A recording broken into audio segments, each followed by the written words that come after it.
assunto tão importante, quais os cuidados que a gente precisa ter quando as crianças batem a cabeça?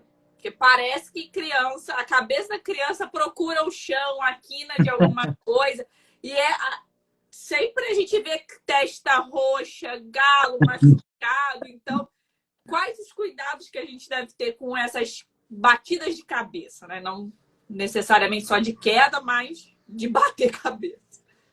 Sim. Isso daí é muito importante também. Até aqui em casa teve um episódio, sempre todos os filhos, eles são únicos, né? Cada um é único. E aqui em casa todo mundo parece ter temperamento quente.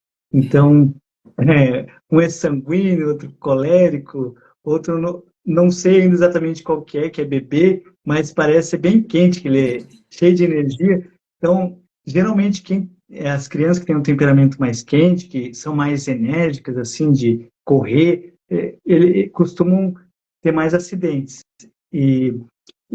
Claro, pode acontecer qualquer um, mas se tem aquele filho que é mais quietinho, que fica lendo, brincando com os brinquedinhos paradinho, provavelmente ele vai ter menos acidentes. Que criança tranquila, não é verdade?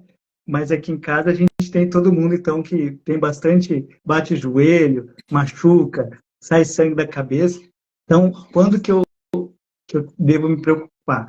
Se a criança bateu qualquer parte do corpo e você vê que tem uma deformidade óssea, por exemplo, pode ter batido a cabeça, ter deixado... claro, dificilmente vai quebrar um osso, mas se a criança for bem pequenininha, pode ter um afundamento de crânio, principalmente antes dos 2 anos. Tem essas... agora, até me fugiu o nome, não sei se é glabela, mas são essas regiões de cartilagem do crânio da criança que ainda não são totalmente calcificadas, porque como o cérebro cresce muito, se fosse calcificada ia ser terrível, que a criança ia ter que fazer uma cirurgia. Então, até os 2 anos não são calcificados. Então, pode ter um certo afundamento e sem ter sequela. Então, mas depois, em qualquer idade, se teve afundamento, é um sinal de alerta. Outro sinal de alerta, se a criança desmaiou, perdeu a consciência, caiu, bateu a cabeça, perdeu a consciência, sinal de alerta. Pode ter tido alguma sequela mais grave. Se ela já logo acordou e está tudo ok, então você fica ali observando, até pode deixar a criança dormir. Tem esse mito de que, não, vou deixar um dia, 24 horas ela sem dormir, coitada da criança, deixa ela dormir, que ela tem sono. Não é porque ela se machucou que agora ela perdeu o sono. Deixa a criança dormir, mas observa os horários normais de sono da criança. Se ela está dormindo mais do que o comum, é um sinal de alerta. Daí sim levar para a emergência. Outro sinal de alerta, então, excesso de sonolência, afundamento de crânio, excesso de sangramento também. Aqui em casa, quando um dos nossos filhos caiu, machucou a cabeça, foi bem especial a batida dele, que foi bem numa quina, ali, escolheu o lugar certinho, então daí fez uns 10 centímetros de corte, assim, e aí precisou dar vários pontos, mas então tinha muito sangramento. Então, o que eu faço? Se tem muito sangramento, primeiro assim, eu deixo logo, posso pegar um algodão, uma gaze, geralmente precisa ser um pano grande, né? Eu acabei usando uma camisa velha que eu tinha ali que estava limpinha, e você faz pressão, não precisa ter medo, não, que vai doer. Tem que fazer pressão no local e deixar segurando por alguns minutos. Daí, dá tempo do corpo ele fazer como seria a hemostasia, ele coagula o sangue e para de sangrar.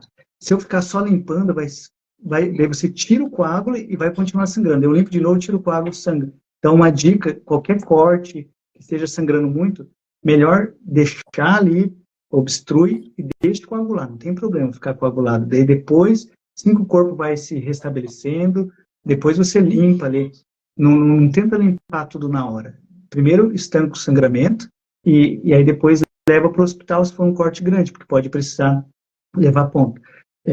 Outro sinal assim, de alerta. Então, além da criança ficar muito sonolenta, se teve afundamento de crânio, se tem muito sangramento, é o mecanismo do trauma. Então tem que desconfiar. Se ela caiu de 2, 3 metros de altura, tem criança que sobe nos armários, assim.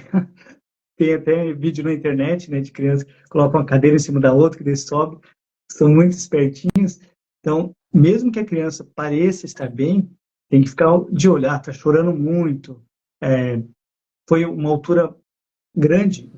Então, aí eu já tenho que tomar um pouco mais de cuidado.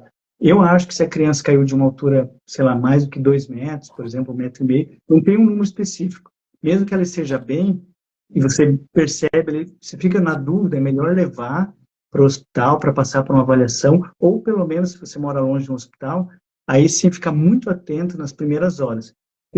Outro dia eu atendi uma mãe, estava muito preocupada, desesperada, porque a criança caiu da caminha, e aí ela estava ótima, a criança estava brincando, já fazia quase 24 horas, mas ela estava com medo, mas eu, desesperada assim mesmo, eu ouvi falar que a qualquer momento pode começar um sangramento e ela morrer por uma hemorragia interna. Falei, calma, calma, não é tão fácil assim. Geralmente, esses casos de um hematoma subdural, que é tipo de sangramento que começa de baixo, que na meninge, vai comprimindo o cérebro e fazendo uma iluminação, então vai pressionando, pressionando até que a criança pode desmaiar, ter convulsão e morrer rápido. Isso daí é mais comum em adulto, porque o crânio da criança é mais flexível do que o adulto, e geralmente a criança, quando ela tem um trauma muito grave, ela tem outros sinais, pode desmaiar, sangra muito, ela fica mais sonolenta. Então, é muito raro isso acontecer em criança. Então, pode ficar tranquilo, se as primeiras 12, 24 horas a criança está bem, a não ser que aconteça, assim, do nada ela começar a ter convulsão, ficar muito mal, não precisa ficar desesperado, vai dar tudo certo, só observar a criança sem nenhum tipo de neura, assim, que nós pais costumamos ter, né? A gente fica muito preocupado, pode ficar tranquilo.